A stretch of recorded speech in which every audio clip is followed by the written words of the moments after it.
खुशामदीद। आज जुमेरात है जी और इस वक्त हो गया जी 8:35 का। जुलाई की 21 तारीख है, सन 2022 है। उम्मीद है कि आप खैरियत से होंगे। प्रोग्राम आपने देखना शुरू कर दिया। सलाम जेके, मैं हूं आपका मेज़बान इशफाक गौहर। हस्बे वादा हर दिन सुबह आपके सामने आते हैं, कोशिश करते हैं कि आपको जम्मू कश्मीर की खबरों से बाखबर करें। न सिर्फ जम्मू कश्मीर की खबरों से आपको बाखबर करने की कोशिश करते हैं, बल्कि मुल्की सतह पर जो मामलात और हालात होते हैं उस पर भी हमारी नज़र रहती है। तजिया तबसरा वहाँ पर भी करते हैं और बैनुल-अक़वामी सतह पर कुछ अहम बातें आपके साथ शेयर करते हैं, क्योंकि ऑलरेडी आपके पास खबरों का भंडार होता है। हम सिर्फ आपको अपडेट करते हैं, क्योंकि सुबह सुबह जब आप चाय की चुस्कियाँ ले रहे होते हैं, दफ्तर कॉलेज यूनिवर्सिटियाँ जाने की तैयारियों में होते हैं, हम आपके सामने आते हैं ताकि इस वक्त के दौरान आप और हम गुफ्तगू करें, आप और हम बात करें। और यह आप और हम कैसे बात करते हैं, टीवी पर आप सिर्फ हमें देखते हैं, लेकिन आपका फीडबैक हमें लगातार मिलना शुरू हो जाता है 8:35 से, जब इस ट्रांसमिशन का आगाज होता है। फेसबुक पर लाइव नशरियात चलती है तो इनबॉक्स में आकर आप अपना अपडेट देते हैं। यूट्यूब पर आप हमारा अपडेट देते हैं हमारी ऑफिशियल चैनल पर आकर। इसके साथ साथ ट्विटर इंस्टाग्राम पर आप पूरे दिन हमारे साथ ज्वाइन करते हैं, रिट्वीट्स करते हैं, वहाँ पर अपना बयान देते हैं, अपनी बात रखते हैं। और स्पेशली हमारी ऑफिशियल वेबसाइट www.gulistannewstv.com पर जब आप आते हैं तो वहाँ पर भी आप बड़ी बातें हमारे साथ शेयर करते हैं। और जो नॉलेज आप हमारे साथ शेयर करते हैं, जो बातें आप हमारे साथ शेयर करते हैं, वो हमारे प्रोग्रामों को मजीद बेहतर बनाने के लिए एक और रास्ता होता है, एक टॉर्च होती है। उस अंधेरे में चलने से, उस अंधेरे में जब हम चलते हैं तो वो सारी नॉलेज, वो सारी बातें हमारे लिए एक टॉर्च का काम करती है और हम अपने मंजिल मकसूद तक रवान दवान रहते हैं। उम्मीद है कि ये मोहब्बत, ये प्यार, ये खुलूस आपका हमारा साथ रहेगा और लगातार आप इस ट्रांसमिशन और सभी ट्रांसमिशन को देखते रहेंगे। फिलहाल प्रोग्राम का करते हैं आगाज और हस्बे वादा सबसे पहले आपको बताते हैं कि हिस्ट्री ऑफ द डे में आज क्या कुछ है, क्योंकि हिस्ट्री को याद करना वक्त की अहम तरीन ज़रूरत है। जिन कौमों ने माजी को याद रखा है उनका मुस्तकबिल काफ़ी शानदार हुआ है। तो याद करते हैं माजी को हिस्ट्री ऑफ द डे के ज़रिए से। खुशामदीद, गुड मॉर्निंग, बहुत बहुत स्वागत है आप सभी का। प्रोग्राम का आगाज करते हैं। सबसे पहले हिस्ट्री ऑफ द डे आपको दिखाएंगे।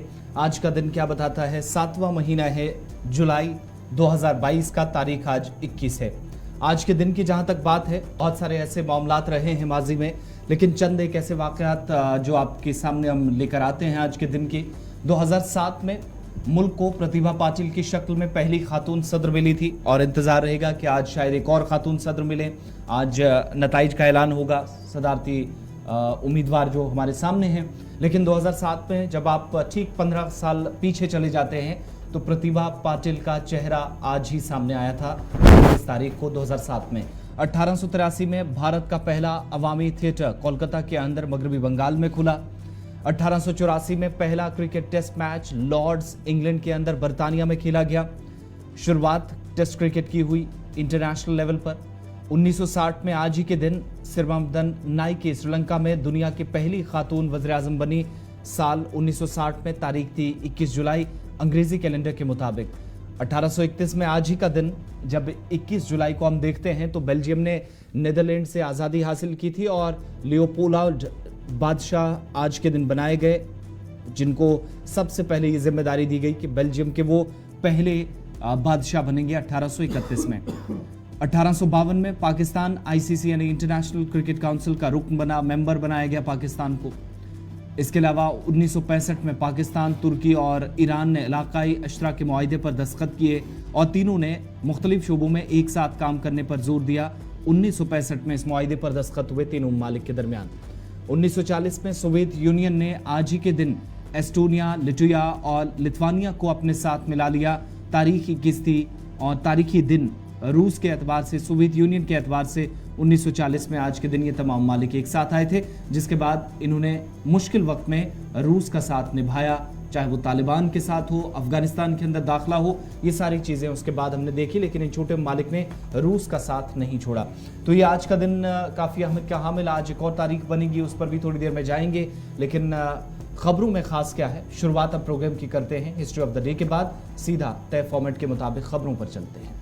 चलिए जनाब, अब खबरों का पिटारा खोलते हैं और आपको तजिया तबसरे के साथ साथ खबर की तह तक लेकर आपको खबर बताते हैं, क्योंकि गुलिस्तान न्यूज़ का हमेशा वादा रहा है कि खबर तह तक आपको बताएंगे, दिखाएंगे। और सबसे पहले शुरुआत करते हैं जी आज कौमी शाहरा के हवाले से, क्योंकि कौमी शाहरा एक वाहिद रास्ता है जो जम्मू को श्रीनगर से और श्रीनगर जम्मू को पूरे मुल्क से जोड़ता है। यानी श्रीनगर जम्मू के बीच जो NH-44 है उसके हवाले से इस वक्त की अहम और बड़ी खबर ये आ रही है कि कौमी शाहरा आज गाड़ियों की आवाजाही के लिए, गाड़ियों की आमदरफ्त के लिए इस वक्त बंद कर दी गई है।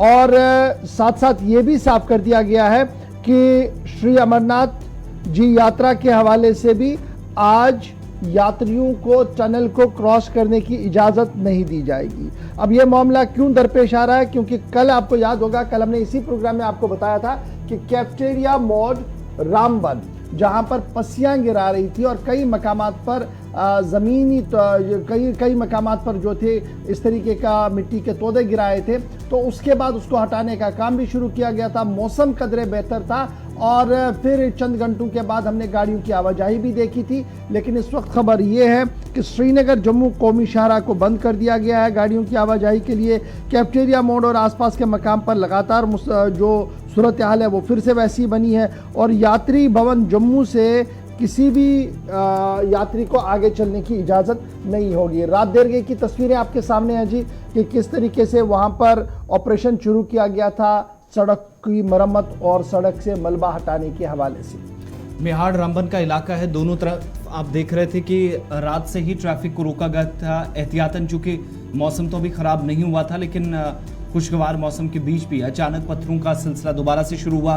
जो स्टोन शूटिंग है या पस्सियां गिरती हैं उनमें बड़े बड़े पत्थर आते हैं और कई बार गाड़ियां हादसे का शिकार हुई हैं। तो उन हादसा से बचने के लिए एहतियाती तौर पर जो शेड्यूल जारी किया गया उसके मुताबिक गाड़ियों को रोका गया, रात को भी और आज सुबह सुबह भी, क्योंकि नेशनल हाईवे अभी मुकम्मल तौर पर साफ नहीं हुआ। खबर यह भी है कि कैफेटेरिया मोड़ रामबन, जहां से कल सुबह ही शुरुआत हुई थी, इस प्रोग्राम में ही कल सुबह हमने आपको बताया था कि नेशनल हाईवे को बंद किया गया है। आज एक बार फिर यात्रा का जो काफिला है वो भी मुतासिर हुआ है और इब्तदाई रिपोर्ट्स के मुताबिक चंद्रकोट रामबन और इसके साथ साथ जो दूसरा रास्ता है वहां पर भी जम्मू के भगवती नगर बेस कैंप से यात्रियों को रोका गया है, क्योंकि अभी रामबन के अंदर जो यात्री हैं उनको जब तक ना निकाला जाए, उनको आगे की तरफ अपनी मंजिल की जानिब रवाना ना किया जाए, तब तक बाकी गाड़ियों को जम्मू से जाने की इजाज़त नहीं दी जा सकती। किसी भी तरीके से खतरे से बचने के लिए एहतियाती तौर पर ये इकदाम हैं। अब दूसरी जानिब आप देखेंगे कि तो इसका मुतबादिल क्या है, वो मुगल रोड है। मुगल रोड पर ट्रैफिक मामूल के मुताबिक चल रहा है, तय शेड्यूल के मुताबिक दोनों अतराफ से गाड़ियां और जा रही हैं। लेकिन अगर इनकेस मौसम खराब होता है कहीं पर बालाई हिस्से के अंदर तो उसका असर जरूर मुगल रोड पर भी देखा जाएगा। लेकिन फिलहाल मुगल रोड और इसके अलावा श्रीनगर लेह रोड पर खबर यह है कि वहां पर गाड़ियां मामूल के मुताबिक, तय शेड्यूल के मुताबिक चल रही हैं, लेकिन नेशनल हाईवे बंद होने की इतलात इस वक्त मौसूल हो रही हैं।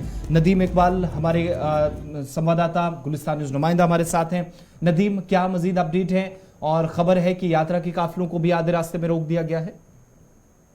जी बिल्कुल आसिफ, देखिए जहां तक हम बात करें, क्योंकि हम देखें कि कल शाम से ही श्रीनगर जम्मू नेशनल हाईवे पर मेहाड़ के मकाम पर शूटिंग स्टोन हो रहा है जी, जिस वजह से गाड़ियों की आमदरफ्त को बंद कर दिया गया था। अगर कल शाम की हम बात करें, क्योंकि हमने देखा कि वक्फे से वहां पे शूटिंग स्टोन हो रहा था, उसके बाद कुछ देर के लिए गाड़ियों को अगर से चलने की इजाजत भी मिली थी, लेकिन हम देख रहे हैं कि रात भर यह सिलसिला कंटिन्यूसली चलता रहा। और अभी की हम बात करें, क्योंकि कल और आज को जब हम कंपेयर करते हैं तो आज मौसम खराब है, तेज बारिश का सिलसिला इस वक्त रामबन के सेक्टर में जो है चल रहा है और शूटिंग स्टोन के जो खदशात हैं वो ज्यादा हो गए हैं। लेकिन इस वक्त भी अगर हम बात करें, क्योंकि ट्रैफिक अथॉरिटीज की कोशिश है कि रोड को जल्द से जल्द क्लियर किया जाए, क्योंकि जो भी अमरनाथ यात्रा का जो जत्था था जिसे भगवती नगर जम्मू से रवाना किया गया था, इस वक्त उन्हें चंद्रकोट के मकाम पर जो है रुकाया गया है, क्योंकि जब तक रोड क्लियर होगा नहीं तो तब तक उस जत्थे को भी आगे बढ़ने की इजाजत नहीं होगी। कुल मिलाकर ये कहें कि अभी भी वहां पे शूटिंग स्टोन का सिलसिला देखने को मिल रहा है, जहां पर एक तरफ हम देख रहे हैं कि शूटिंग स्टोन हो रहा है, दूसरी तरफ में क्लियरेंस एजेंसीज भी वहां पे मुतहरिक है कि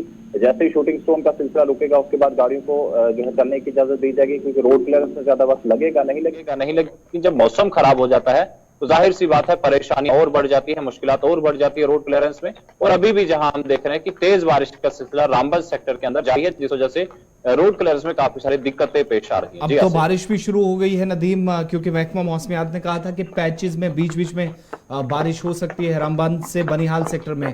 तो क्या किसी किस्म का कोई इम्कान है नेशनल हाईवे आज ओपन होगा, या यात्रियों को जो है वो तरजीहात पर छोड़ा जाएगा, आगे जाने की इजाजत होगी किसी भी तरीके से दोपहर होते होते? जी बिल्कुल, देखिए आसिफ, जब मौसम खराब होता है तो परेशानियां ज्यादा बढ़ जाती है। जहां हम दूसरी तरफ बात करें कि अगर दूसरा कोई मुतबादिल रास्ता हमारे पास है नहीं कि जिस वजह से हम गाड़ियों को आगे चलने की इजाजत दें, क्योंकि अभी तो हमारे पास एक मिहाड़ का मकाम है जहाँ पे शूटिंग स्टोन हो रहा है, लेकिन जिस तरह से बारिश का सिलसिला भी देखने को मिल रहा है तो ये कहना गलत नहीं होगा कि हमारे पास डिगडोल का मकाम है, बैटरी चश्मा का मकाम है, पनक्याल का मकाम है। अगर इस तरह की बारिश चलती रही तो आने वाले वक्त में वहां पर भी शूटिंग स्टोन और पसियां गिरने का सिलसिला शुरू होगा, जिस वजह से परेशानियां बढ़ सकती है, क्योंकि मौसम खराब होता है तो हाईवे के हालात भी खराब हो जाते हैं। और मुतबादिल हमारे पास दूसरा कोई है नहीं, क्योंकि अमरनाथ यात्रा का जो जत्था है उसे यात्री निवास चंद्रकोट में रुकाया गया है, और जब तक मौसम क्लियर नहीं होता है, जब तक रोड सिचुएशन बेहतर नहीं होती, तब तक किसी भी गाड़ी को चलने की इजाजत नहीं होगी। क्योंकि ट्रैफिक अथॉरिटीज ने कल की डेट में ये क्लियर कर दिया था कि आज किसी भी गाड़ी को चलने नहीं दिया जाएगा। बहुत बहुत शुक्रिया तफसीलात फराहम करने के लिए। जम्मू श्रीनगर कौमी शाहराह फिलहाल बंद है, किसी को भी आज चलने की इजाजत नहीं दी जाएगी। चंद्रकूट, रामबन और बाकी जो इस वक्त आसपास के हिस्से हैं जहां यात्रियों के लिए खुसूसी तौर पर इंतजाम किए गए, वहां जिन जिन काफिलों को नेशनल हाईवे के ऊपर छोड़ा गया था उनको रोका गया है। इधर जम्मू से नए काफिले को आज जाने की इजाजत सुबह सुबह नहीं दी गई है, क्योंकि पहले से जो महकमा मौसमियात की एडवाइजरी थी और तस्वीरें कल और रात देर गए की ऑपरेशन चल रहा है, बहाली का काम जारी है। इसमें अभी थोड़ी देर पहले जी डिप्टी कमिश्नर रामबन जो है उनका बयान भी सामने आया। उन्होंने बिल्कुल वजाहत कर दिया कि कौमी शाहराह 44 मुकम्मल तौर पर ब्लॉक है जी मिहाड़ रामबन के पास, क्योंकि कई मकामात पर, एक जगह नहीं है बल्कि कई मकामात पर शूटिंग स्टोन्स आई हैं। और जो मूसलाधार बारिशों का सिलसिला शुरू हुआ है इसमें रेस्टोरेशन ऑफ वर्क में थोड़ा वक्त लग सकता है, इसलिए आज किसी भी गाड़ी को फिलहाल चलने की इजाज़त नहीं होगी। बढ़ते हैं जी आगे।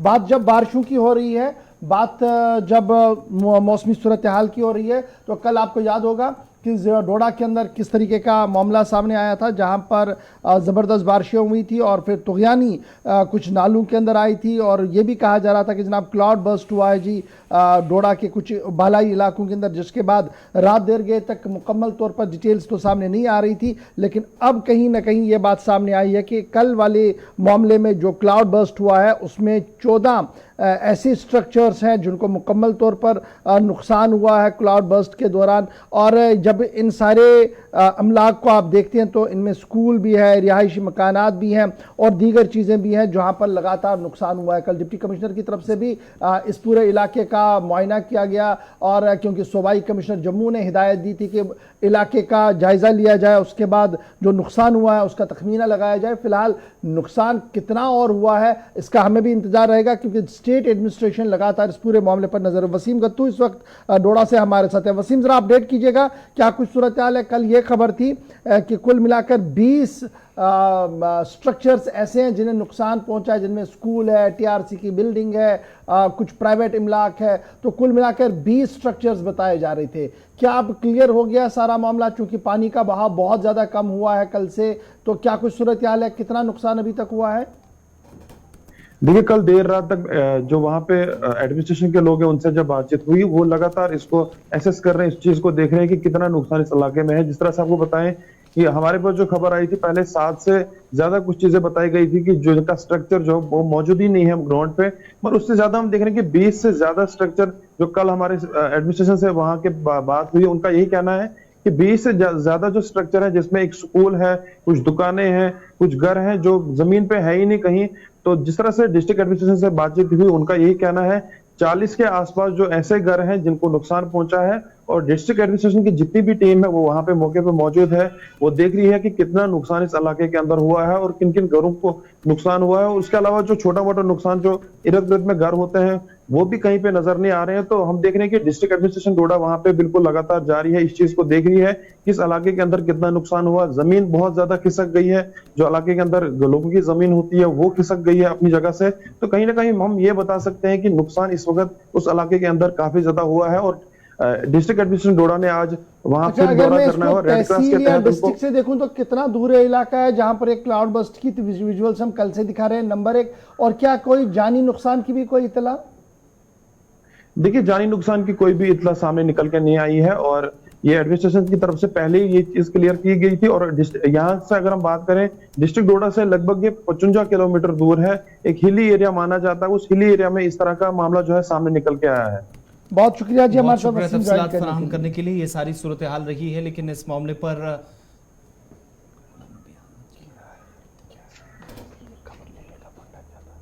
इसमें क्या नया था इसके पास? इसने बोला था और नुकसान।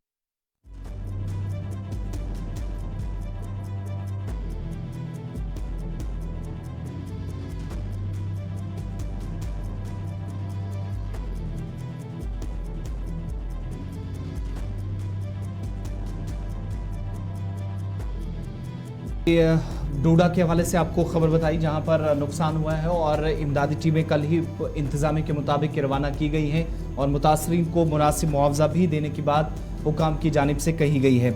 आगे बढ़ते हैं, बात अब ज़रा वुकला की भी करते हैं क्योंकि मुलाजमीन के बाद वुकला भी आपको एहतिजाज पर नजर आएंगे। कॉल जहां पर गुज़श्ता दिनों हमने आपको बताया था कि काम छोड़ हड़ताल इन वुकला की जानिब से जम्मू के अंदर की गई थी, एक बार फिर से कल और परसों यानी 22 और 23 तारीख को बार एसोसिएशन जम्मू की जानिब से एक बार फिर तमाम अदालतों का कामकाज बंद रख के हड़ताल पर जाने का फैसला किया है। एहतिजाज दर्ज कराने की बात कही गई है।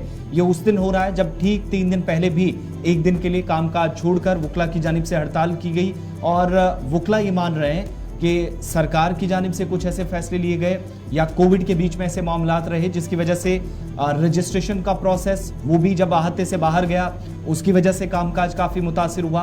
और जैसे CAT इस वक्त जम्मू कश्मीर के अंदर बेहतर तरीके से कामकाज कर रहा है, ऑनलाइन सर्विसेज भी इस वक्त दी जा रही हैं, उस तरीके से जो हाई कोर्ट के अंदर कामकाज होना चाहिए था वो नहीं है, जबकि यहीं पर जो बुनियादी ढांचे की मजीद ज़रूरत थी उस पर भी बार एसोसिएशन के मुताबिक अभी तक कोई ख़ास तवज्जो मरकूज़ नहीं की गई।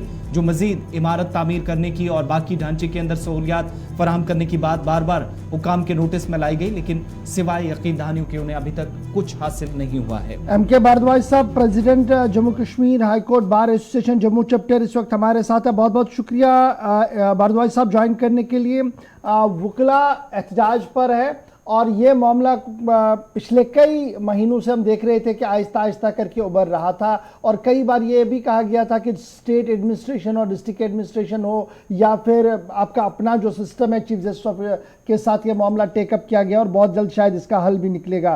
क्या मैं ये मानूं कि लगातार एश्योरेंसेस के बाद जब कुछ भी नहीं हुआ तो उसके बाद ही आपका ये बड़ा डिसीजन आया कि एंटायर जम्मू डिवीजन के अंदर जितनी भी अदालतें हैं वहाँ पर 2 दिन के लिए बाइकआउट की कॉल है, सस्पेंशन ऑफ वर्क का कॉल दिया गया? जी जी जी जी जी देखिए, हमने LG साहब के नोटिस में ये बात लाई थी जी। LG साहब को हमने रिक्वेस्ट की थी कि हमारा जो सेंट्रल एडमिनिस्ट्रेटिव ट्रिब्यूनल है, ट्रिब्यूनल का काम जो है वो हाई कोर्ट प्रिमिसेस नहीं, लेकिन आप डिस्ट्रिक्ट कोर्ट प्रिमिसेस में कोई एक मल्टी स्टोरी कॉम्प्लेक्स बनाइए जिसमें कैट का काम भी हो सकता है, सेंट्रल एडमिनिस्ट्रेटिव ट्रिब्यूनल का रजिस्ट्रेशन वर्क भी हो सकता है, डेट रिकवरी ट्रिब्यूनल भी वहां पे एस्टेब्लिश हो सकता है। हमने ये भी बोला कि जितने भी ये कंज्यूमर कमीशन है, कंज्यूमर फोरम है और जितने भी ट्रिब्यूनल्स हैं सारे के सारे, चाहे वो लेबर ट्रिब्यूनल हो, ये सारे के सारे एक कैंपस में रहें। हमारे पास आपको इल्म होगा कि जो हाई कोर्ट यहाँ पे सिचुएटेड है और सबऑर्डिनेट कोर्ट्स है, वहाँ 600 के आसपास कनाल लैंड है, 600 कनाल। और अगर ये मल्टी स्टोरी कॉम्प्लेक्स बनाना भी हो तो ये इंफ्रास्ट्रक्चर बड़े आराम के साथ हमें LG एडमिनिस्ट्रेशन प्रोवाइड कर सकती है। और अगर ये हमें काम हमारी बिल्डिंग बन जाए, उस बिल्डिंग में मैं नहीं समझता कि हमें कोई दिक्कत होगी। सभी वुकला साहिबान को, सभी लिटिगेंट्स को, जनरल पब्लिक को, जो भी कोई आता है तो उसको एक ही, बहुत से जगह ऐसी हैं यहाँ बिल्कुल ये क्लोजली सिचुएटेड होते हैं सारे ट्रिब्यूनल, कमीशन और कोर्ट्स, ताकि वुकला साहिबान को ज्यादा आगे पीछे दौड़ना ना पड़े। हमारे लिए प्रॉब्लम क्या है, रजिस्ट्रेशन वर्क के लिए आपको दमाना जाना पड़ेगा, रजिस्ट्रेशन वर्क के लिए आपको ये तहसील ऑफिस है, वहां कोई सब रजिस्ट्रार बैठा होगा। तो ये डिफरेंट जगहों पे जो लोग स्कैटर्ड एरियाज में बैठे हुए हैं, ये सारी दिक्कत जो है वकला साहिबान को ही नहीं लेकिन लिटिगेंट्स को भी बराबर इससे ये अफेक्ट हो रहे हैं। तो उसके बाद क्या मैं ये मानूं कि आपकी लगातार मीटिंग्स का कोई बड़ा असर नहीं हुआ, कोई अभी तक सॉलिड डिसीजन नहीं है उसके बाद या ये 2 दिन की प्रोटेस्ट कॉल? नहीं, फिलहाल तो देखिए ना, होता ये है कि हम इनको एक रिमाइंडर अब दे रहे हैं। हमने एक रिमाइंडर अब इनको दिया है कि आप इमीडिएटली करिए, नहीं तो फिर ये डिफरेंट। देखिए 2 ही रास्ते हैं। पहला रास्ता होता है कि आप मिलते हो, मीटिंग्स करते हो, इंटरेक्शन करते हो, अपनी डिमांड जो है एडमिनिस्ट्रेशन के सामने रखते हो। वो हम कर चुके हैं, एडमिनिस्ट्रेशन के नोटिस में है सब कुछ। तो जब वो नहीं हुआ तो फिर ये एजिटेशनल पाथ तो नेचुरल कोर्स है, चुप तो रहेंगे नहीं, मुगला साहिबान खामोश तो रहेंगे नहीं। इनको तो अब ये वाला पाथ जो है इसको अडॉप्ट करना पड़ेगा, एजुकेशनल पाथ जो है। चलिए, बहुत शुक्रिया जी भारद्वाज साहब साथ ज्वाइन करने के लिए। एम.के. भारद्वाज बता रहे थे कि लेफ्टिनेंट गवर्नर से लेकर दीगर एडमिनिस्ट्रेटिव हेड्स तक लगातार ये बात बताई गई कि ये जो वकीलों का कामकाज बिखरा पड़ा हुआ है पूरे जम्मू प्रोविंस के अंदर, उसको ज़रा स्ट्रीमलाइन किया जाए, एक ही छत के नीचे रखा जाए ताकि लिटिगेंट्स को भी फ़ायदा मिले, वकला भी अपना अपना काम कर सके और जो टाइम स्पेंड हो रहा है उसमें भी कोई ना कोई काम हो सकता है। फिलहाल 22 और 23 को हाई कोर्ट बार एसोसिएशन की इतला के मुताबिक तमाम कोर्ट्स के अंदर, जम्मू डिवीज़न के कोर्ट्स के अंदर कामकाज मुतासिर रहेगा। अब आते हैं जी आगे, बात ज़रा करते हैं सोनमर्ग के उन ताजरों की जिनको लेकर कल शाम 5 बजे हमने बड़ी खबर आपको बताई थी। हमने आपको बताया था कि सोनमर्ग में आज ट्रेडर्स की बंद की कॉल होगी और फिर उसी बंद कॉल के फौरन खबर आने के बाद इंतजामिया भी मुतहरिक हुई है। यानी कहीं ना कहीं खबर का असर आप देखेंगे कि रात देर गए ट्रेडर्स फेडरेशन के जिम्मेदारों और जिला एडमिनिस्ट्रेशन के कई अहम जिम्मेदारों के बीच मशावरत हुई है। रात 11 बजे तक मीटिंग्स का सिलसिला चला है, जिसके बाद आज जो बंद की कॉल सोनमर्ग ट्रेडर्स की तरफ से दी गई थी उसे वापस लेने का रात 11:15 बजे के आसपास ऐलान कर दिया गया है और यह साफ कर दिया गया है कि इंतजामिया की तरफ से आज के दिन से ही, यानी आज से ही कई अहम काम हाथ में लेने का ऐलान कर दिया गया है, क्योंकि ताजरों का मानना था कि पिछले 4 साल से लगातार वो कस्मपुरसी के शिकार है। जो रोड डाइवर्शंस बनाई गई हैं, बाईपास से गाड़ियों को जाने की इजाज़त मिल रही है, उससे मकामी मार्केट के जो ताजिर है वो इंतहाई मुश्किल तरीन दौर में पहुंच चुके हैं। बैंक का कर्जा नहीं दे पा रहे हैं और रोज़मर्रा की ज़िंदगी को चलाने के लिए भी मुश्किलों का सामना करना पड़ रहा था। यही वजह था कि आज उनकी बंद कॉल थी, लेकिन इंतज़ामिया के साथ रात देर गए मीटिंग के बाद आज जो बड़ा ऐलान किया गया है वो ये है कि फिलहाल आज सोनमर्ग में बंद की कॉल को वापस ले लिया गया। उम्मीद है ट्रेडर्स को कि मामला हल होगा। क्या कुछ रात देर गए बयान जारी किया गया सदर ट्रेडर्स एसोसिएशन सोनमर्ग की तरफ से, जरा सुन लीजिएगा। जैसे कि आप सभी जानते हैं कि आज सोनमर्ग के व्यापार मंडल की तरफ से एक बंद कॉल दी गई थी अपने जेन्युइन डिमांडों के लिए, जो कई महीनों या कई सालों से भी जूं के तू थे। लेकिन खुदा का लाख लाख शुक्र है और बहुत सारे ऐसे मीडिया वाले हैं जिन्होंने हमारे मसाइल आज दिन में उजागर किए, जिनमें सरफहरिस्त गुलिस्तान न्यूज़ है, ग्लेशियर टाइम्स है या और सारे चैनल्स हैं।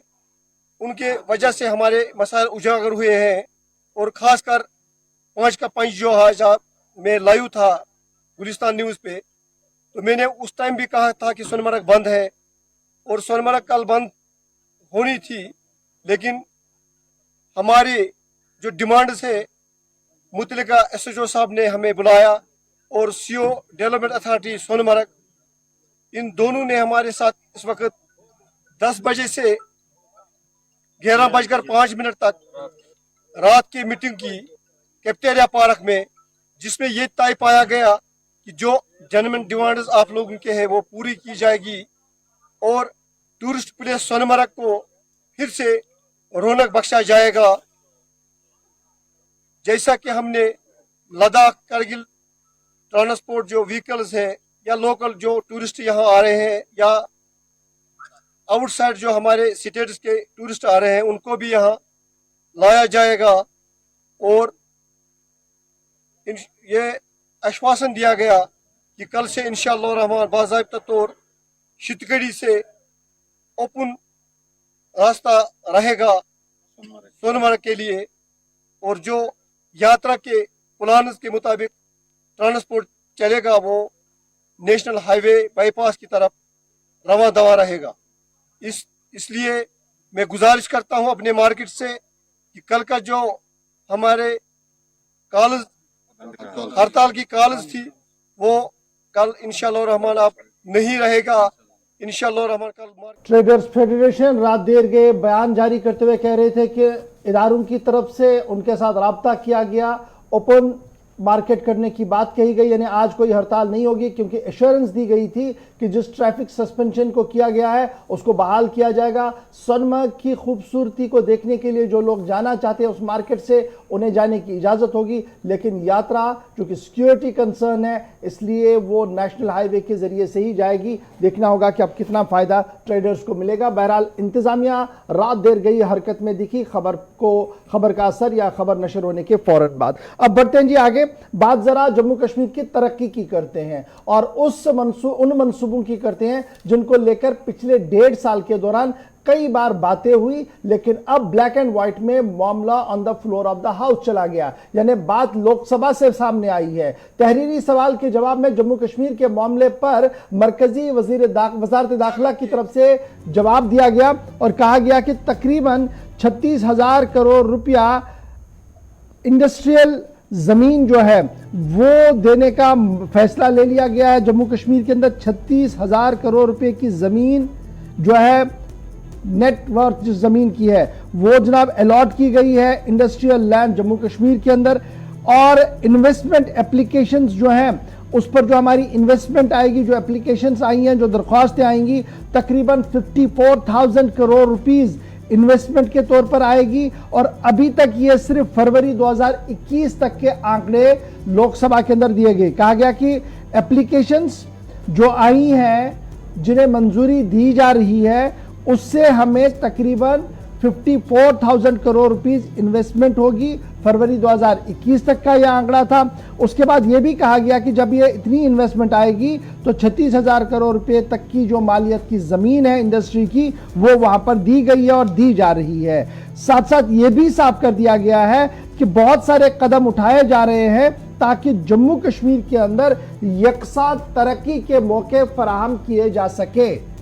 नित्यानंद रॉय जो वजीर ममलिकत बराए दाखिला है उनकी तरफ से तहरीरी सवाल के जवाब में ये सारे बातें कही गई। कहा गया कि इंडस्ट्रियल डेवलपमेंट और इंडस्ट्रियल रेवोल्यूशन जम्मू कश्मीर के अंदर इंतहाई ज़रूरी है ताकि सनतकारी के लिए मौके फराहम हो, सनतकार बाहर से आए, मुल्क से आए, वो अपनी सन्नत को वहाँ पर लगाए। उससे दो तरह का फ़ायदा होगा, एक रियासत की इकोनॉमी बूस्ट होगी और दूसरा बेरोज़गारी पर काबू पाया जाएगा। यही वजह है कि मुख्तलिफ मकामात पर जो ज़मीनें रखी गई थी इंडस्ट्रीज़ के लिए उनकी माली जो असासा है वो 36,000 करोड़ रुपए की ज़मीनें हैं जिन्हें अभी तक बांट दिया गया है।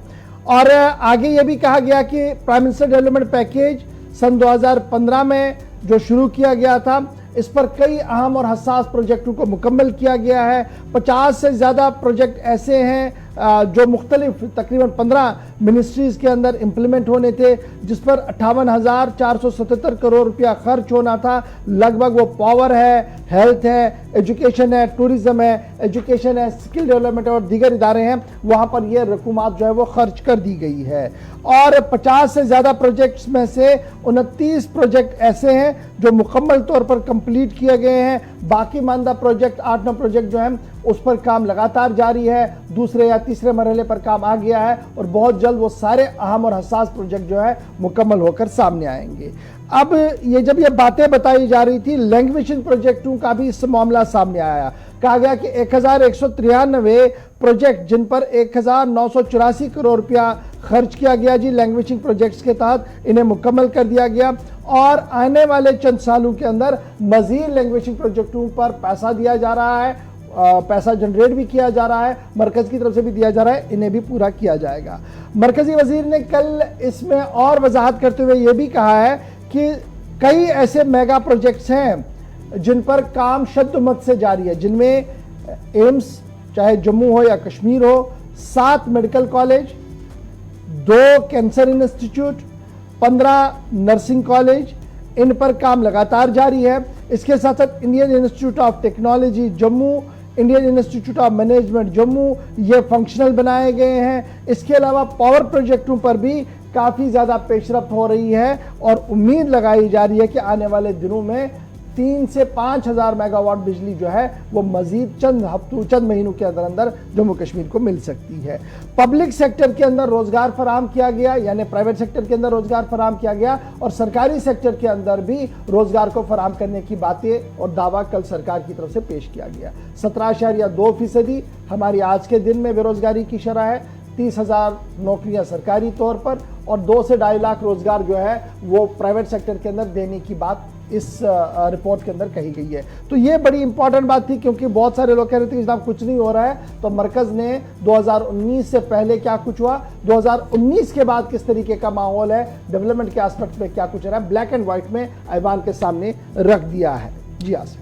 चलिए, इंडस्ट्रीज के हवाले से बात हो रही है तो मजीद आगे बढ़ेंगे, जहां पर दिल्ली के अंदर जवाब दिया गया, ऐवान के अंदर, पार्लियामेंट के अंदर, लेकिन जम्मू कश्मीर के अंदर भी मजीद इकदाम उठाने पर जोर दिया जा रहा है। और इस सिलसिले में अहम खबर ये कि जम्मू कश्मीर के अंदर भी सनती तरक्की या सनती इनकलाब का जो बार बार नारा दिया जा रहा, उस पर फोकस करने के लिए इंतजामी सतह पर क्या कामकाज इस वक्त हो रहा है। ताज़ा तरीन तफसीलात के मुताबिक लेफ्टिनेंट गवर्नर जम्मू कश्मीर मनोज सिन्हा की तरफ से जो डायरेक्टर्स हैं इंडस्ट्रीज एंड कॉमर्स डिपार्टमेंट के, उनके साथ उन्हें ये भी हिदायत दी है कि वो मीटिंग करें लगातार, चैम्बर और इंडस्ट्री या जो इनके साथ इनसे वाबस्तगी जिन जिम्मेदारान की है, जिन लोगों के उनके साथ राब्ते में रहा जाए, उनके जो इश्यूज़ हैं, मामलात हैं और उन पर संजीदगी से गौर करने की वक्त की ज़रूरत है।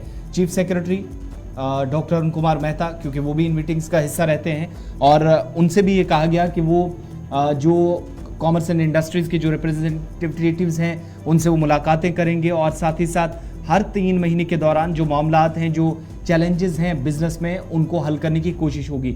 ये तब हो रहा है जब दिल्ली के अंदर सरकार आदादोशुमार गिनवा रही थी और बता रही थी कि 3 वर्षों में या 3.5 वर्षों की इस मुद्दत के दौरान सरकार की जानिब से क्या कुछ किया गया। वहीं लेफ्टिनेंट गवर्नर की जानिब से 25 जून को भी इंडस्ट्री लीडर्स के साथ या कुछ नुमाइंदों के साथ जो मुलाकात हुई थी, उसमें भी जम्मू कश्मीर के अलग अलग एसोसिएशन के जिम्मेदारान मुख्तलिफ हिस्सों से या दोनों सूबों से गए थे जिनकी रिप्रेजेंटेशन थी। श्रीनगर के अंदर जब मुलाकात हुई थी तो इस बात को यकीनी बनाने पर भी जोर दिया गया था कि कैसे बिजनेस के बीच अगर कोई रुकावटें पैदा आ रही हैं, किसी भी तरीके से अड़चन है, उसको टैकल करने के लिए ज़मीनी सतह पर क्या इकदाम उठाए जा सकते हैं। जून में जम्मू के अंदर मुलाकात हुई, बल्कि श्रीनगर के अंदर मुलाकात हुई, और अब जाकर अगस्त के पहले हफ्ते में मुलाकात रखी गई है जम्मू के अंदर भी, जहां पर लेफ्टिनेंट गवर्नर दोबारा इन्हीं मामलात को एक बार फिर डिस्कस करने वाले हैं। मजीद तफसीलात के मुताबिक इसमें कौन से ऐसे इकदाम उठाए जा सकते हैं आने वाले दिनों के दौरान, जो खास तौर से इस राह में जो इंडस्ट्रीज एंड कॉमर्स के जो नुमाइंदे हैं, जिम्मेदारान हैं, उनके साथ बात करके इन मसाइल को कैसे दूर किया जा सकता है, जो पेचीदगियां हैं इनको ख़त्म करने की कोशिश है, उस पर तफसीली तबादला ख्याल और लाएमल तैयार किया जाएगा। हमारे साथ सैयद जमुल इसी खबर पे श्रीनगर से बराह रास्त हैं। सैयद जमुल, ये मुलाकात काफ़ी अहम है, अगस्त के पहले हफ्ते में एक और मीटिंग होने जा रही है, क्या प्लान तरतीब दिया जाएगा, और जो दिल्ली के अंदर पार्लियामेंट में आदादोशुमार दिए गए हैं गुज़श्ता 3 वर्षों के, क्या ये एक मैसेज था जम्मू कश्मीर को डायरेक्टली, और जम्मू कश्मीर के में भी इसी सिलसिले में तैयारियां मजीद तेज कर दी गई हैं कि बिजनेस के दौरान जो रुकावटें उनको दूर तो किया जाए, लेकिन हर 2 से 3 महीनों के दौरान उन इश्यूज के साथ भी उन्हें टैकल किया जाए जो खास तौर से इंडस्ट्रीज एंड कॉमर्स वालों के हैं। बहुत बहुत शुक्रिया आसिफ रशीद। जम्मू कश्मीर में जब भी वज़ीर आला इक़्तिदार संभालते आए तो पहला उनका जो तकरीर होता था कि सरकारी नौकरियां अब हमारे पास नहीं है, लिहाजा आप प्राइवेट सेक्टर में जाएगा, और इस रिवायत को कभी तोड़ने की या खत्म करने की लेफ्टिनेंट गवर्नर या गवर्नर साहब ने भी कोशिश नहीं की। और बेशतर मौकों पर अपनी अपनी तकारीर में कहा जाता है कि आप अपना बिजनेस खोलिए, और इस बिजनेस को 35 से 370 की मनसूखी के बाद, अबॉलिश करने के बाद कहा गया कि जम्मू कश्मीर में सनती इनकलाब जो है वो शुरू किया जाएगा, और सनती दौर, मशीनों का दौर, और उसके बाद नौजवानों को जिन्होंने सलाहियत साजी में कोई कमी नहीं है और टेक्निकल ग्रेजुएशन, पोस्ट ग्रेजुएशन करने के बाद ये भी तजारत में आएंगे। लेकिन जिन मुलाकातों का आप तज़किरा करते हैं, उम्मीद करते हैं क्योंकि रवा साल के दौरान ही लेफ्टिनेंट गवर्नर के साथ साथ प्राइम मिनिस्टर मोदी के साथ जम्मू कश्मीर के अहम बिजनेस एस्टेब्लिशमेंट्स की मीटिंग नई दिल्ली में हुई और उसके बाद आसार और इंडिया लगा कि शायद जम्मू कश्मीर आते आते वापसी में किसी बड़ी पैकेज का ऐलान किया जाएगा।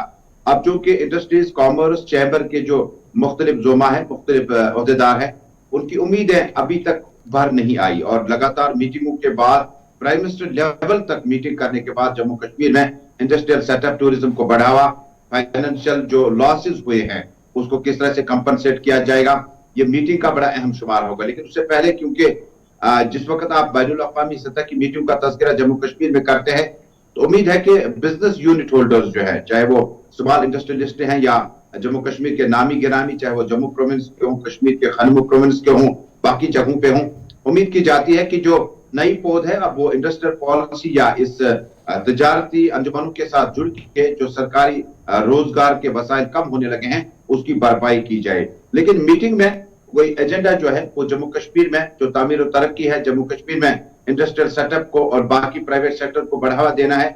और ये किस तरह से मुमकिन है जब आपको जम्मू कश्मीर में बैंक से कर्जा हासिल करने के लिए आपको बड़ी जद्दोजहद करनी पड़ती है।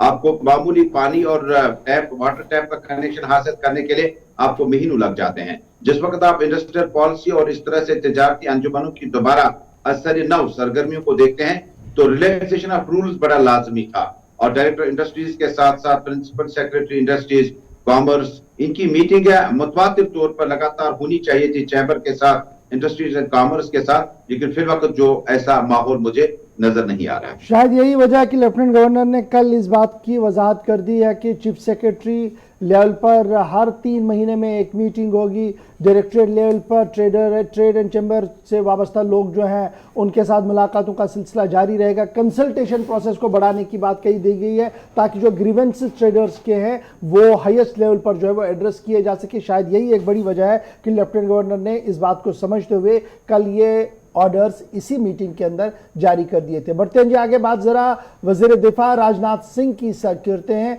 क्योंकि खबर यह है कि राजनाथ सिंह जम्मू कश्मीर के दौरे पर जा सकते हैं और सोबा जम्मू के अंदर एक बड़ी फंक्शन से खिताब भी करेंगे। अगरचे ये तकरीब गैर एनजीओ की तरफ से जो है वो मुनक्किद की जा रही है जिसमें सन 1947 से लेकर सन 1922 तक जितने भी पैरामिलिट्री फोर्सेस के जवान हैं, आर्मी के जवान हैं या जम्मू कश्मीर पुलिस के जवान जिन्होंने अपनी जानों का नजराना जम्मू कश्मीर के अंदर पेश किया है, उनके अहल खाना की इज्जत अफजाई के लिए और उनकी हौसला अफजाई के लिए इस तकरीब का एहतमाम किया गया है। माना जा रहा कि इसी तकरीब के सदारत के लिए राजनाथ सिंह और आरएसएस के जो नेशनल जनरल सेक्रेटरी है दत्ता भाई होसेबाल वो जी जम्मू आएंगे जुलाई 24 तारीख को। आरएसएस के नेशनल जनरल सेक्रेटरी के साथ साथ डिफेंस मिनिस्टर राजनाथ सिंह साहब जम्मू में 24 तारीख को मौजूद रहेंगे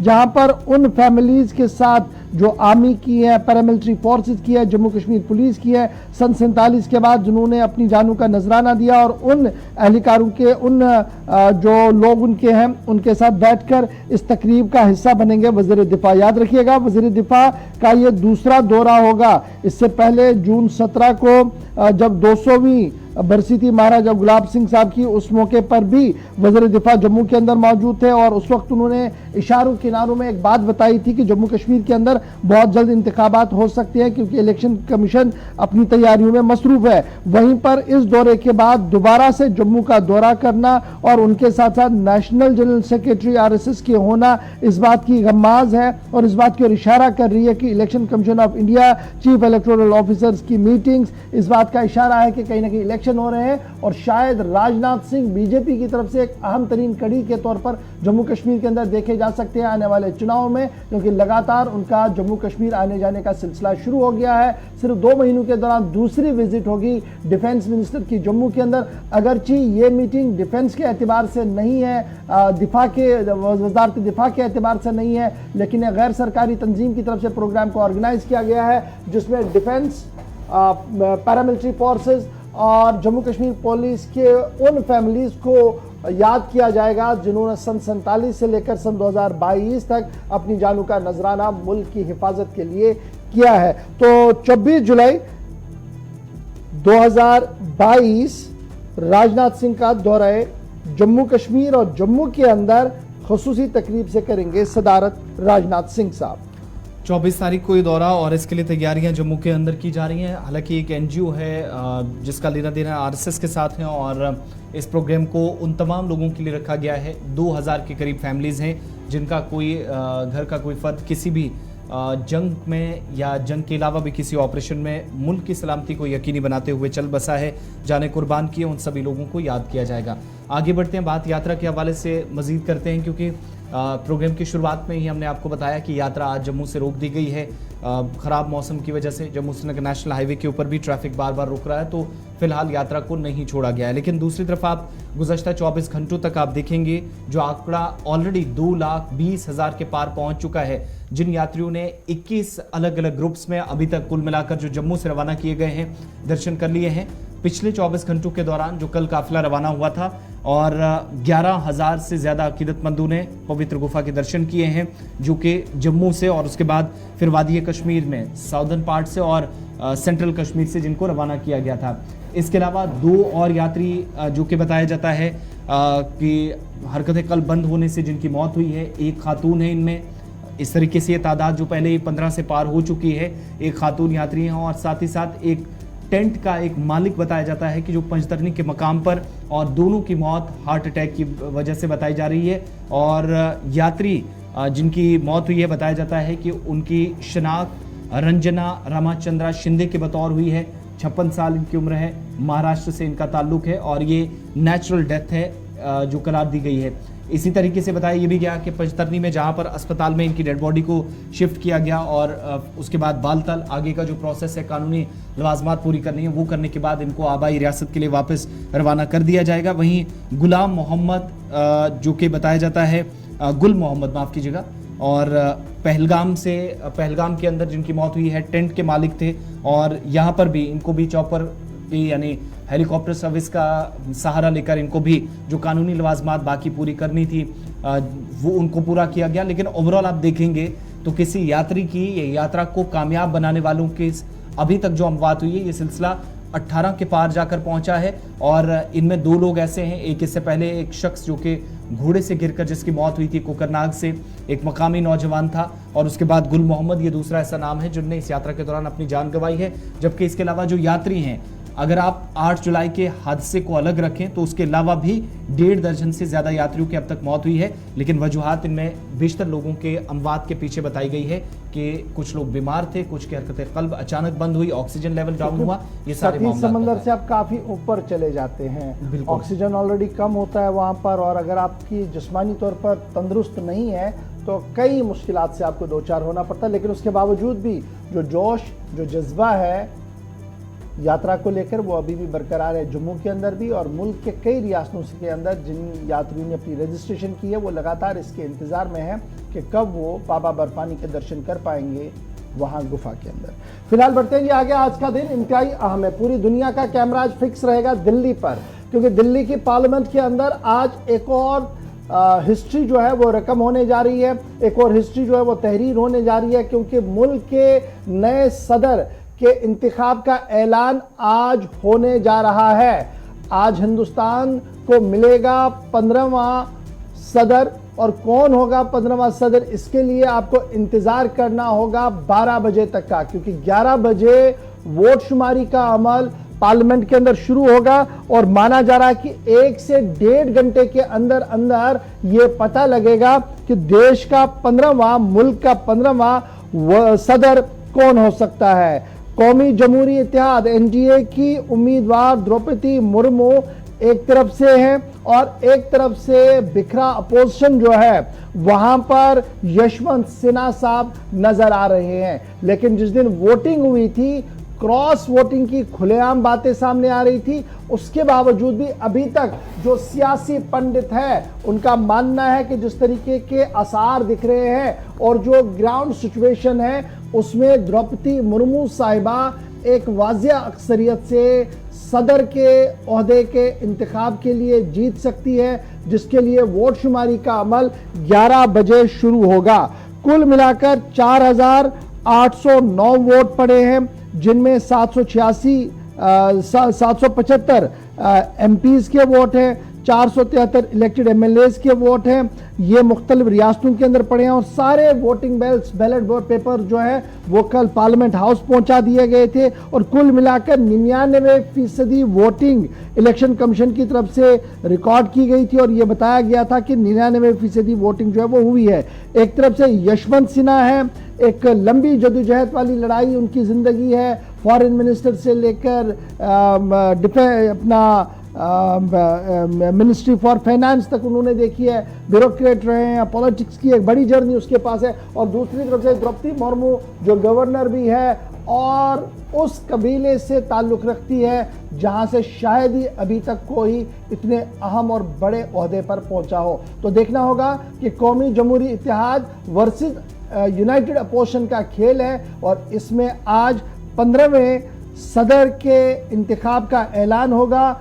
सुबह 11 बजे पार्लियामेंट हाउस के अंदर वोटिंग का अमल शुरू होगा।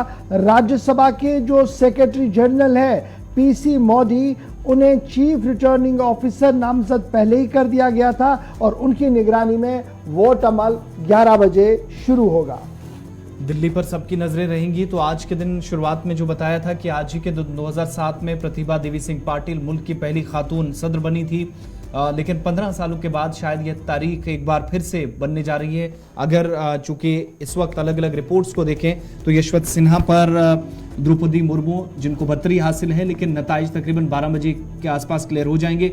ठीक अब से 1.5 घंटे बाद काउंटिंग का सिलसिला 11 बजे शुरू हो जाएगा नई दिल्ली में। लेकिन नई दिल्ली पर आज सबकी नजरें एक और खबर को लेकर भी है। आगे बढ़ेंगे, बात कांग्रेस की बुरी सदर सोनिया गांधी की भी करते हैं क्योंकि उन पर भी सबकी नजरें मरकूज हैं। आज उनके बेटे यानी राहुल गांधी को, जहां पर पहले से ही लगातार बैक टू बैक 4 से 5 मरतबा एनफोर्समेंट डायरेक्टरेट ने पूछताछ की थी, वहीं सोनिया गांधी से भी आज पूछताछ दिल्ली के अंदर होने जा रही है। उनको समन जारी किया गया था, पहले बीमारी की वजह से नहीं हाजिर हो सकी, लेकिन अब नेशनल हेराल्ड केस के सिलसिले में आज उनसे पूछताछ होगी। लेकिन उनकी पूछताछ की जैसे जैसे तारीख आगे बढ़ रही थी, कांग्रेस ने भी उनको समन जारी करने के खिलाफ एक बार फिर हुकूमत के खिलाफ एक और महाज पर लड़ाई शुरू कर दी है।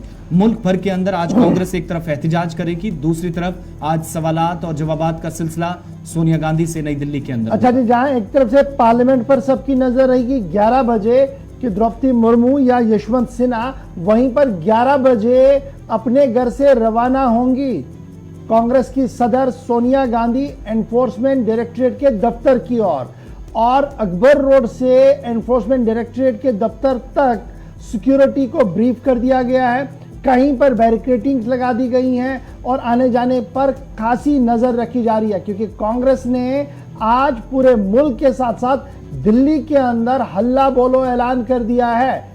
सवाल यह है कि कांग्रेस सदर से पूछताछ क्यों?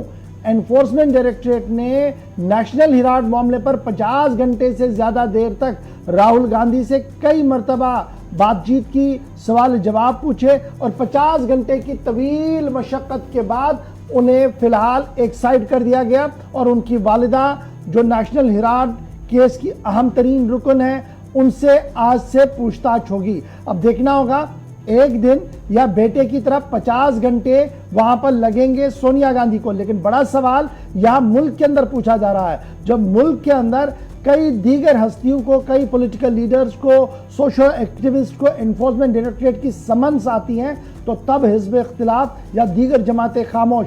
आज अगर कांग्रेस सदर से सवाल पूछा जा रहा है तो हंगामे की वजह क्या है? बीजेपी लगातार सोशल मीडिया से यह सवाल पूछ रही है। कांग्रेस ऑफिस के अंदर गहमा गहमी तेज हुई है, कई रियासतों के बड़े लीडरों को तलब कर दिया गया है, एनएसयूआई और दीगर जमातों को भी मुतहरिक रहने के लिए कह दिया गया है। देखना होगा कि आज का दिन किस तरीके से दिल्ली के अंदर गुजरेगा। 11 बजे निकलेंगी सोनिया गांधी घर से एनफोर्समेंट डायरेक्टरेट की ओर और 11 बजे ही नए सदर की वोटिंग का अमल भी शुरू होगा, यानी दोनों बड़ी खबरें 11 बजे से शुरू हो जाएंगी। अब जरा तीसरी अहम खबर ये इत्तला भी है उन नौजवानों के लिए जो JEE एग्जामिनेशंस, मेन एग्जामिनेशंस की तैयारी कर रहे थे। रात देर गए अनाउंसमेंट हो गई है JEE के हवाले से और इंतजामी अमूर चलाने वाले अफसरों की तरफ से यह साफ कर दिया गया है कि JEE इम्तिहान जो 21 जुलाई को होने वाला था, वो जो होने वाला था एग्जाम था वो फिलहाल पोस्टपोन कर दिया गया है और नेशनल टेस्टिंग एजेंसी ने पोस्टपोन करने की कोई भी वजह सामने नहीं रखी है। दूसरा सेशन है, ज्वाइंट एंट्रेंस एग्जाम है मेन का, जो पोस्टपोन हुआ है और अब ये लिया जाएगा जी जुलाई 25 तारीख को। पहले ये 21 तारीख को था, अब 21 के बदले नेशनल टेस्टिंग एजेंसी ने इसकी तारीख 25 कर दी है और एनटीए ने कोई भी वाजिया बात इसके पीछे नहीं रखी कि 21 के बजाय 25 को इम्तिहान क्यों लिया जाएगा। एंट्रेंस एग्जाम शेड्यूल था 21 तारीख को और 30 तारीख तक ये चलना था, अब इसको 25 तारीख से ले लिया गया। दैट मीन्स ये और भी आगे जो है वो जाएगा। तो वो तलबा जो JEE मेन इम्तिहान में शिरकत की तैयारी कर रहे थे उनको और ज़्यादा मेहनत करने का थोड़ा सा वक्त मिलेगा। अब 21 के बजाय 25 तारीख को JEE मेंस इम्तिहान लिया जाएगा। JEE का इम्तिहान अब 21 के बजाय 24 को होगा। मजीद आगे बढ़ेंगे। अब बात जरा कोविड-19 के हवाले से भी करते हैं, क्योंकि जम्मू कश्मीर के अंदर एक बार फिर से वो केसेस जिसका इंतजार शायद ना किया जाए और ना ये कभी सोचा था कि आप थर्ड वेव की तरफ जाएंगे, और हर गुजरते दिन के साथ 12 घंटों के बाद ऐसी इतलात आएंगी कि रिकॉर्ड तोड़ इजाफा केसेस में होगा। कोविड के योमिया केसेस फिर बढ़े हैं, 100 केसेस का इजाफा हुआ है पिछले 24 घंटों के जो केसेस थे उसके मुकाबले। 333 केसेस हमारे सामने गुज़श्ता जो 48 घंटों के केसेस थे, लेकिन जो पिछले 24 घंटों के केसेस हैं उनने पिछला रिकॉर्ड तोड़ा पिछले 24 घंटों का। 434 नए केसेस रिपोर्ट हुए हैं जम्मू कश्मीर से गुज़श्ता 24 घंटों के दौरान, और इसमें बहुत सारी वजूहात और उसके बाद जो शक व शुबहात और जो अब एडवाइजरी कमेटियों की तरफ से या फिर माहिरीन और मुआलिजीन कह रहे हैं उस पर भी हम जरूर जाएंगे। लेकिन मौजूदा वक्त में आप देखेंगे तो 434 लोगों के टेस्ट पॉजिटिव पाए गए जम्मू कश्मीर यूटी के दोनों सूबों से। एक शख्स की मौत हुई है। कुल मिलाकर आप देखेंगे तो जम्मू के अंदर और कश्मीर सूबे के अंदर जो केसेस आए हैं, आप इस बात से अंदाजा लगा सकते हैं कि केसेस किस हद तक पहुंचे हैं कि सिर्फ 2 अजला के अंदर, यानी जम्मू सूबे में जम्मू जिला सरे फहरिस्त, श्रीनगर कश्मीर सूबे के अंदर सरे फहरिस्त, जहां पर 150 के करीब केसेस आए। ये सिर्फ एक जिले की मैं बात कर रहा हूं, जबकि जम्मू प्रोविंस के अंदर सिर्फ जम्मू डिस्ट्रिक्ट को देखेंगे तो 154 केसेस के साथ सरे फहरिस्त है। अगर 2 अजला से 300 केसेस आते हैं तो आप अंदाजा लगा सकते हैं कि जिन अजला में सबसे ज्यादा कारोबार, जहां पर सबसे ज्यादा सरगर्मियां, जहां पर सबसे ज्यादा कामकाज और मसरूफियात नजर आती हैं, वहां पर केसेस का बढ़ना किस तरह एक अलार्मिंग सिचुएशन, अलार्मिंग ट्रेंड है। और यही वजह है कि इंतजामिया ने तकरीबन 8 से 10 अजला में जम्मू से लेकर श्रीनगर तक वादी कश्मीर के मुख्तलिफ हिस्सों में मास्क पहनना अवामी मकामात पर लाजमी तो करार दिया। लेकिन 2 तरह की चीजें या 2 अलग अलग ओपिनियंस इस पर सामने आते हैं। एक बड़ी तादाद है जो इंतजामिया के फैसले के साथ है और सख्ती से पहले दिन भी बहुत सारे इलाकों के अंदर इन आदेशों का, इन अहकामात पर अमल दरामद हुआ, पालन किया गया, मास्क तकसीम भी किए गए, पहने भी गए। लेकिन एक बड़ा तबका वो भी है, ऐसे लोग भी हैं जो मानते हैं कि इंतजामिया ऐसी टीमें भी तश्कील दे जो मार्केट्स के अंदर ताजरों के साथ साथ उन तमाम लोगों पर नजर रखें जो खरीदो फरोख्त करते हैं, यानी जो कस्टमर्स हैं उन पर भी, ताकि कहीं पर भी लोकल लेवल पर लापरवाही ना हो और ये डर लोगों के अंदर बिठाया जा सके कि मॉनिटरिंग टीमें बाजारों के अंदर हैं, अगर आपके चेहरे पर मास्क नहीं है तो 500 से 1000 रुपए तक का जुर्माना हो सकता है। अब जब मुआलिजीन की राय इस पर लेते हैं तो वो ये मानते हैं कि मौजूदा वक्त में केसेस बढ़ने का अंदेशा या खतरात या इशारा शायद इस बात की तरफ भी है कि कोविड-19 के पीछे की जो वजूहात हैं, शायद उस वायरस को, उस ट्रेंड को भी हमें देखना होगा जो पिछले दिनों पूरे मुल्क के अंदर ओमिक्रॉन के नाम से देखा गया।